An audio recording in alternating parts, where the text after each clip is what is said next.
මුළු මහත් ලෝක පාපන්දු ලෝලින් බලා සිටි ෆිෆා ලෝක කුසලාන 2026 තරඟාවලිය අවසානයේදී ලෝක ශූරයන් ලෙස කිරුළු පැළඳගත්තේ ඉස්පාඤ්ඤයයි.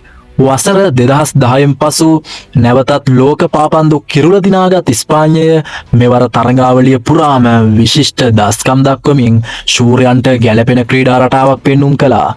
කණ්ඩායම් අධීර සාර්ථකව නිම කළ ඉස්පාඤ්ඤය පිළිමලුම් පිටු දැකීමේ වටයට දැඩි විශ්වාසයකින් පිවිසියා.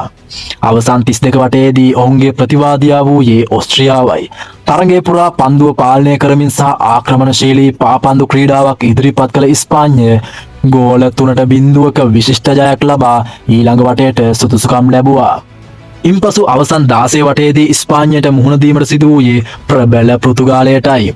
දැඩි තරගයකින් පසු ලබාගත් එකම ගෝලය ප්‍රමාණවත් වූ අතර ගෝල 1-0ක ජයක් වාර්තා කරමින් අර්ධ අවසන් පූර්ව වටයට පිවිසියා. අර්ධ අවසන් පූර්ව වටයේදී ප්‍රබල බෙල්ජියම හමුවේ ඉස්පාඤ්ඤය නැවතත් තම ශක්තිය ඔප්පු කළා. දෙපිළම තියුණු සටනක් ලබා දුන්නද ඉස්පාඤ්ඤය ගෝල 2-1 ලෙස ජයගෙන අවසන් පූර්ව වටයට සුදුසුකම් ලැබුවා. අවසන් පූර්ව වටයේදී ප්‍රංශය වැනි ප්‍රබල කණ්ඩායමක් හමුවේද ඉස්පාඤ්ඤය කිසිදු පසුබෑමක් නොපෙන්වා විශිෂ්ට දස්කම් දැක්වුවා.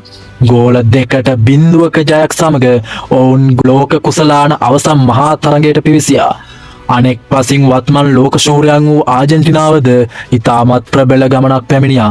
ඔවුන් කේප් වර්ඩ්, ඊජිප්තුව, ස්විට්සර්ලන්තය සහ එංගලන්තය පරාජය කරමින් අවසන් තරගයට පැමිණියේ පිට දෙවන වරටත් ලෝක ශූරයන් වීමේ අරමුණින්. අවසානයේ සියලු දෙනා බලා සිටි අවසන් මහා තරගය පැවැත්වුණේ ඉස්පාඤ්ඤය සහ ආජන්ටිනාව අතරයි.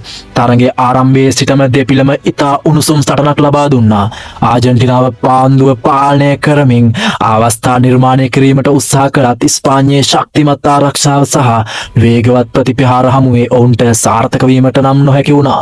තරගයේ තීරණාත්මක මොහොතේ වාර්තා වූ එකම ගෝලයක් සමග ඉස්පාඤ්ඤය 1-0ක් ලෙස ඉදිරියට ගියා. ඉතිරි කාලය පුරා ආජන්ටිනාව සම තත්ත්වය ලබා ගැනීමට දැඩි උත්සාහයක් දැරුවත් ඉස්පාඤ්ඤ ක්‍රීඩකයන්ගේ විනයගරුක ආරක්ෂක ක්‍රීඩාව හමුවේ එය සාර්ථක වුණේ නැහැ. අවසන් විනිසුරුගේ හඬත් සමගම ඉස්පාඤ්ඤය ගෝල 1-0ක ජයක් වාර්තා කරමින් ෆිෆා ලෝක කුසලාන 2026 ශූරතාව දිනාගත්තා. එය ඔවුන්ගේ ඉතිහාසයේ සිව්වන ලෝක කුසලාන ශූරතාව ලෙස වාර්තා අතරට එක් වුණා.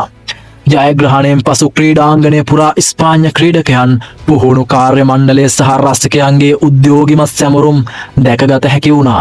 අනෙක් අතර ආජන්ටිනාව දැඩි සටනක් ලබා දුන්නද මෙවර අනුශූරයන් ලෙස තරඟාවලිය නිමා කිරීමට සිදු වුණා.